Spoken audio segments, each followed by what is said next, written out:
Hi everyone, Aaron here for Zollotech, and today Apple finally announced Apple Music Classical. This is what the icon looks like, and if we go into the App Store, here is the new app. You can see it's coming soon. We'll talk more about that in a moment, but some time ago in 2021, Apple actually purchased Primephonic, which was a classical music service. Since then, there's been rumors of Apple coming out with their own classical music service, and it's long been found in iOS update code. Today, they announced Apple Music Classical as a standalone app, as you can see in the App Store. So that's something that I'm not really sure everyone really expected. We thought maybe they just put it in Apple Music itself, but it will be a standalone app that should be expected on March 28th, 2023. This is also when many expect possibly that Apple will release iOS 16.4. However, iOS 16.4 is not needed for this update, so we could see this before that release as well. Now, the service is free if you have an Apple Music subscription. So if you do have an Apple Music subscription, then you'll be able to get this free. And if you don't have an Apple Music subscription, then it will be $4.99 per month in the United States. With this, you actually get a lot of different tracks, over 5 million tracks and over 700 curated playlists.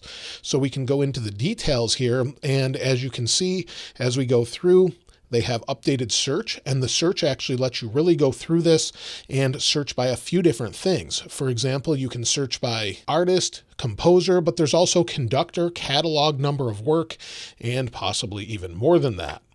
And as you can see, it has the highest quality audio, according to what they say here, but what that means is 24-bit high-res audio and 192 kilohertz audio.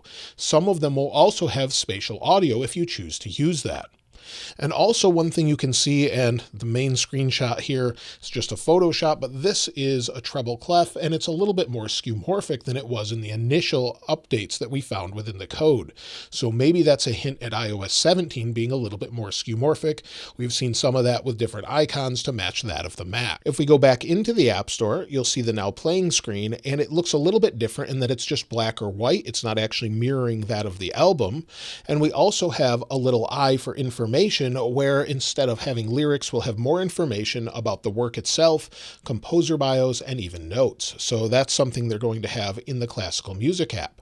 There's also artwork that complements the piece based on its time period, where Apple's been working with famous classical music artists to actually commission portraits correct for their period of time, such as Beethoven, Bach, and Chopin. And there'll be more in the future. Now, so far, this will be for iOS only, no iPad or Mac version so far, and there's also a version coming to Android a little bit later. So it's only going to be on iOS to start. Maybe that will actually change in the future depending on its overall popularity. Also today, many people just found this, but it's been there for a couple months. Apple created a Twitter account for Apple Music Classical. So within Twitter, you can see Apple Music Classical, and they joined October 2022. So many people have suspected this for some time, and you'll see Apple's answering some more information about it altogether.